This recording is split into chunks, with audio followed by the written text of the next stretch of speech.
Welcome back to Coffee with the Missionary. Today we're going to talk about Ezekiel going to Fiji. As many of you already know, Ezekiel had to go to Fiji for a week of great work there with Brother Satoki in our churches in Fiji. Sister Marshall, me, Adrianna, Mondia, and Paul went and dropped him off at the airport this morning. Sorry this podcast is running a little late. We've been trying to get everything lined up so that he can get in the plane to get down to Fiji. Right now he's in Port Moresby, which is about an hour away. We'll talk about that and so much more. Stay tuned.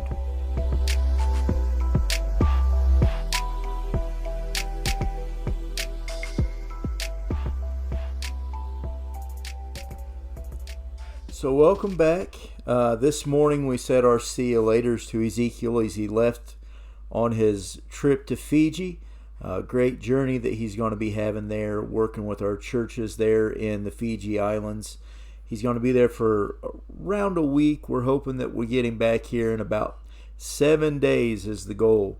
We'd like to have him back here no later than next Thursday, which will be the 18th of October, 2023. And we're just excited to get him back here so that we can see him again and find out how the churches in Fiji are going. We dropped him off this morning and had our heartfelt goodbyes. Sister Marshall, she was there at the airport with us, and we do covet your prayers. As soon as we dropped Ezekiel off, it wasn't maybe 30 minutes, I got a text message that her aunt had passed away. So her dad's sister had passed away this morning, and that means that her dad is the last sibling left in that family. So we do covet your prayers for Sister Marshall and the Bailey family. Her dad's name is Larry Bailey. Please remember them in your prayers. With Ezekiel being dropped off to go to Fiji, he has his Australian visas. He has his Fiji visa, which is a visa on arrival, but we're still working on the Papua New Guinea visas. As many of you know, we've been talking about that quite a bit. And he's here on a visitor's visa. It expired, and we had to get that extended for 30 days. And the 30th day is up tomorrow. So with the flights being the way that they were, and the way that they have been here lately, we did send him to Port Moresby a day ahead of time. Because when we had our conference, as many of you remember when we talked about Brother Erickson's flights, they were actually canceled one day. And he was a day late due to some flight problems there. And we can't afford for Ezekiel's visa to go over at all, because if it does, there's a chance that he could get flagged and they won't let him back in the country when we go to apply for his next visa. So tomorrow, whenever he flies out to go down to Australia, as soon as he goes through the checkpoint there, we're able to apply for his next 60-day visitor's visa to come back to Papua New Guinea, Lord willing, in the next 7 days, and get him back here so that we can just hit the ground running right where we left off and get things going there. Please continue to pray about that matter. We do have some things in the works that's going to open many more doors to where he can come in and be here for a longer period of time. And that we'll be able to get him here where we don't have to worry about this flying back and forth and things like that for the next little while. What we'll be talking about here in a little bit is some options that we have, and I'm going to give you the options that you can be helping us pray for to make sure that we're in God's will. For one, that's always the top of the line. Nothing just happens. I'm a firm believer of that. There's a reason that these things are happening. But that doesn't make it any easier, right? We still have to do all of this stuff. So in the coming months, we're going to face a series of challenges. We're going to have to navigate through this visa process. And just for Ezekiel, because right now, me, Sister Marshall, and Adrianna, we're covered under a 3-year visa, which covers us entirely to be in the country, to go in and out of the country as we please. That's good for 3 years, and that's what we've been getting since we've been here. But as soon as Ezekiel turned 18, he fell out from under that umbrella, and now we're looking at some other things to try to get him covered again. We can file for our permanent visa next August, on August the 10th of 2024, we will be eligible to apply for a permanent visa right here in Papua New Guinea, where we can apply. It will be granted because we've been here for 5 years or more. And once we apply, we'll be able to come and go as we please. But the thing of it is, we pay 5,000 kina. It's kind of a gray area. Some say 5, some say 10. You know, third world countries, you never really know what it's going to be. But we're just going to say 5 in Jesus' name and hope that it's the lower of those two figures. But what happens is you pay the fee. You send your passport down to Port Moresby. They give you a permanent visa, which covers you for 10 years, the life of your passport. Once that passport expires, all you have to do is give them 100 kina, and that's a printing and processing fee for them to print a brand new one, put it in there, and they just continually do that. Stipulations are you don't get any criminal convictions while you're here, and we're missionary, so we shouldn't be having to worry about that part of it. The second one is you cannot leave the country for any reason other than medical for more than 365 days. If you're out of the country for more than a year, the visa is void, and there's got to be a really good reason that you're out of the country. As many know, our last deputation, we was right there on that line. We was almost in the States for a full year, but we wasn't there for a year, and it was all medical related, and things went good there. Last time that we was in the States longer than we needed to be was back in 2020, and everybody was home way longer than they needed to be in 2020. We had that awesome year where everybody lost the year of their life, and we'll just leave it at that. It was crazy, and we just had to make sure that we're mindful of the time frame of when we're going to be gone, when we're going to be back. Be praying for God's will as far as that goes, because once we get the permanent visas, then we'll be able to come and go as we please. It would almost be like citizenship, but not quite. We're not going to be denouncing anything as far as being Americans go, but we will accept the visa for that permanent status. But a lot of people, and what I'm going to talk about in this podcast, is a lot of people don't realize some of the struggles that missionaries go through having adult children, both at home and in the field with them. Some of the struggles we have that people may realize, may not realize, but it's always good to put these out for people to hear, is there's a lot of emotional challenges is the first area we're going to cover. We're in a foreign land. We have 2 kids with us. Ezekiel is an adult. Adrianna is right there on the verge. She's going to be 17 this December, and then she'll turn 18 right before we come home for deputation in 2025. She's going to be turning 18. And a lot of people don't realize, whenever a child grows up in the mission field, regardless of whether they are Americans or whether they may be,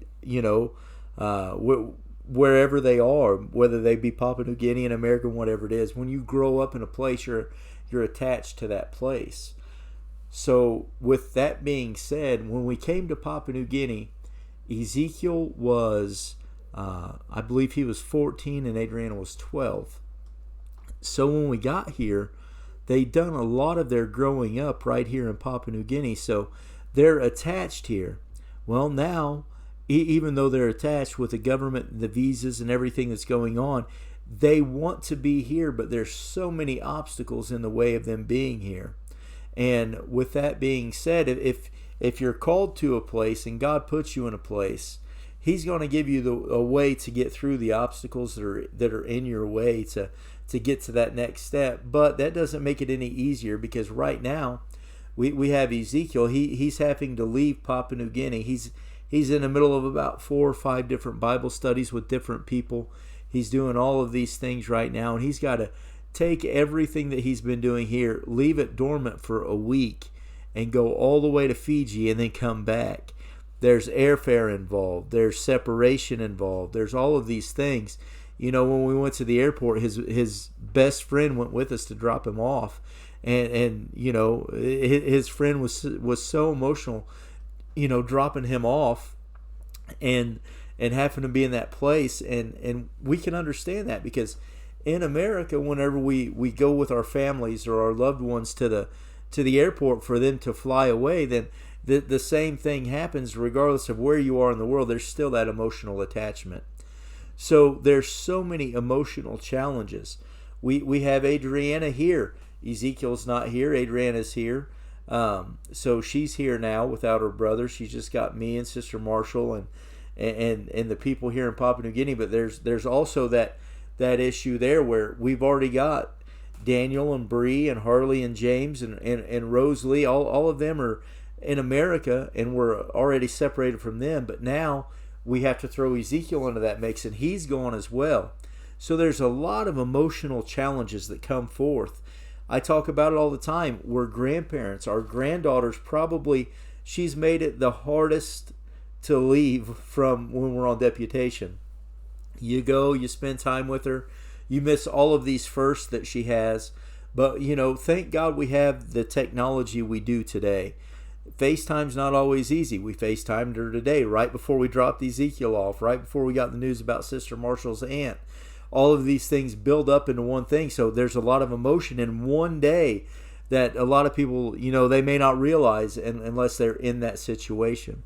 So pray for the emotional challenge that we're up against. There's also a limited support network.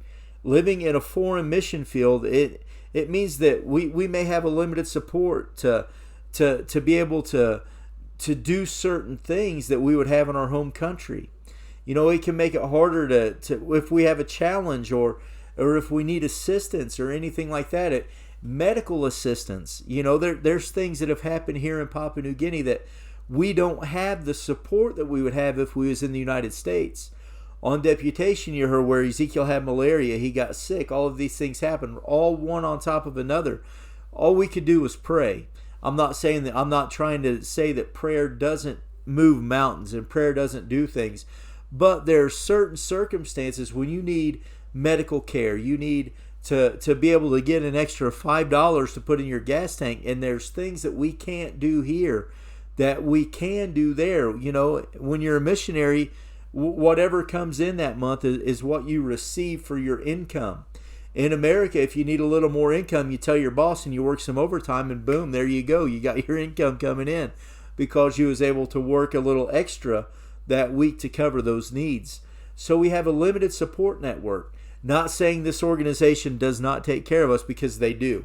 If we have a need, we can reach out to our superiors. We can reach out to Brother Erickson, Brother Ball, Brother Mangold, and they're always willing to help. But that comes with a cost, right? We also have to be thinking ahead, because we can't just keep asking. So we have to be mindful, because that overtime or that extra may not always be there. We're thankful when it is, but it may not be there one day when we need it. So we need to pray for some of that limited support that we may have. You guys be prayerfully considering what you're going to give next month. You should start thinking this month what you're going to give next month. You should always be ahead in your thinking, because whenever you're ahead in your thinking, you don't forget what you're going to do for the following month. God is so good, and He'll take care of us. But there is that limited support that's in the natural that we're thinking about, right? We have balancing our responsibilities between minister, missionary, dad, mom.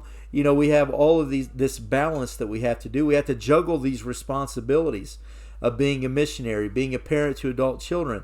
That can be challenging, because it involves us managing our ministry while also supporting and guiding our adult children through their own lives and challenges.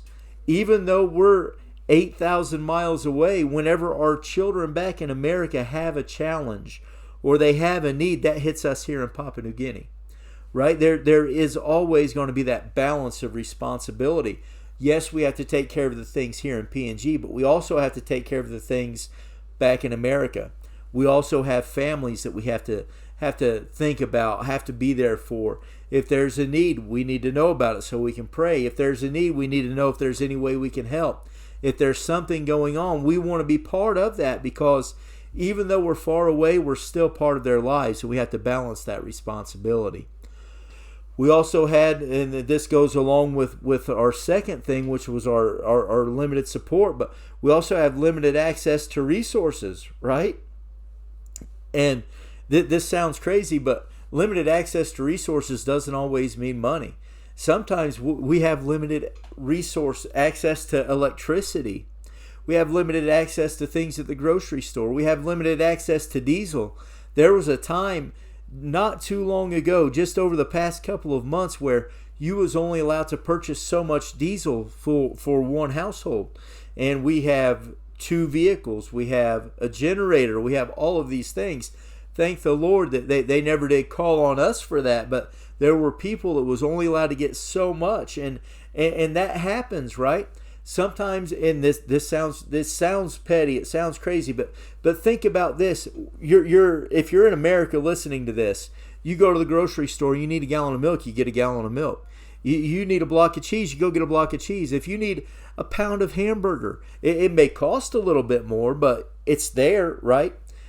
Here, you'll go to the grocery store one day, and it's crazy. You'll go to the grocery store, and they'll have cheese, and you'll get a couple things of cheese, thinking, well, I'll just come back and get more later. And nope, it's next time you go, it could be weeks, it could be months, it could be a long time before you get this stuff back. But you have to always be mindful that we have that limited access. So when things are marked down, or things are readily available, sometimes we'll get a little bit more so that we can freeze it or save it or whatever we need to do to make sure that we have those things when we need them. So being in a foreign mission field, it means that we have so many limits, right? So many things that we don't have access to, that if we was in America, we would have access. Here's a crazy thing. A lot of you know that I like Reese cups, because that's what everybody asks on deputation. What's your favorite thing that you can't get in Papua New Guinea? And it's Reese's cups, right? I like me some Reese's. I'm just saying. So we have a store here in Papua New Guinea. We just found this recently, and it's about 7 hours away from us. So whenever we want things from America, we call it the American store. They don't always have a whole lot, but sometimes they'll have Pop-Tarts. Sometimes they'll have Reese's. Sometimes they'll have, stuff like Fruity Pebbles cereal. I mean, just things that we take for granted in America. But sometimes that little taste of home goes a long way. So if we're somewhere in that area, we try to stop there to try to get that little taste of home, because that's a very limited resource. We may go tomorrow and they have one thing. We may go next week and they not have it for a year. So we have to make sure that we're mindful of those things. We have to make sure that we have the services and the education and the health care and everything for our kids that we need, right? We keep things readily available here on the compound. If someone gets cut badly, we have stuff. If someone gets sick, we have stuff. We have medicines, we have tourniquets, we have all of this stuff that we may need, because you just never know because of those limited access to resources. Please be sure to pray for us, because these things are real, and they're real problems that a lot of people have in the mission field that we overlook, because everything's so readily available to us as Americans, especially because we've grown up in such a way. Well, if I run out, I'll go get more, or if I get sick, I'll go to the doctor, or this or that. And faith is built whenever you don't have access to all of these things, because God always provides. And I've always said, if it's God's will, it's God's bill, and He always works it out.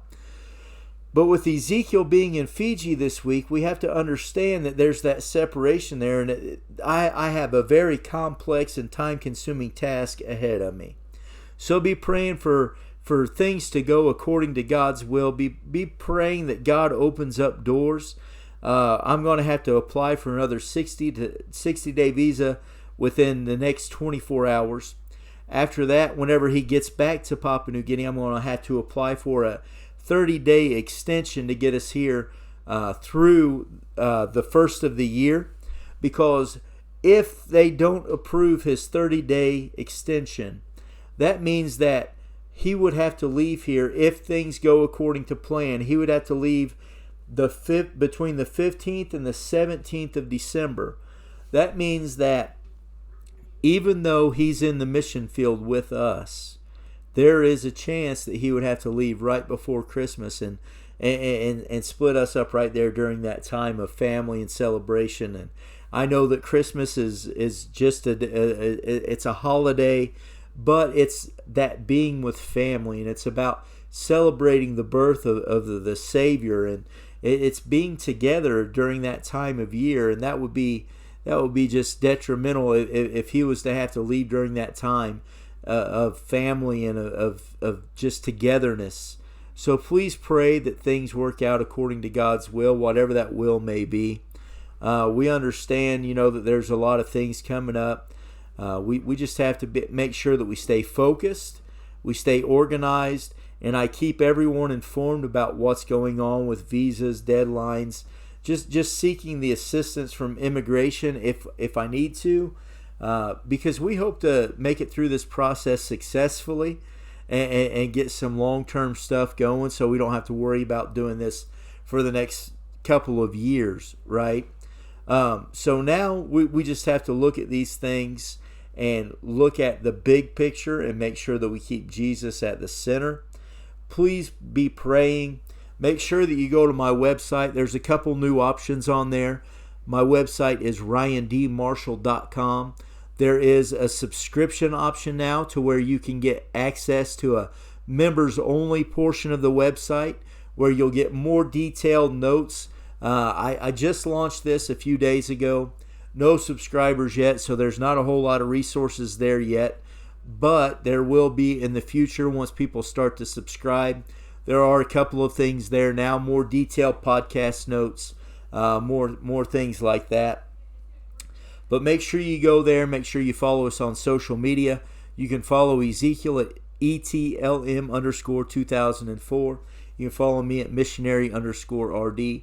And Adrianna is Adrianna_06. Make sure you look them up. Make sure you follow us. Make sure you're checking things out there. You can also follow the ALJCPNG on Facebook and on Instagram. Both of those are ALJC_PNG. Make sure you check those out. Make sure you're following those to keep up with what's going on here. God bless you guys. We love you. We appreciate you. Stay tuned for more updates on these stories as they unfold and we take this journey together. It's because of your prayers we're able to do what we do, and we appreciate you so much.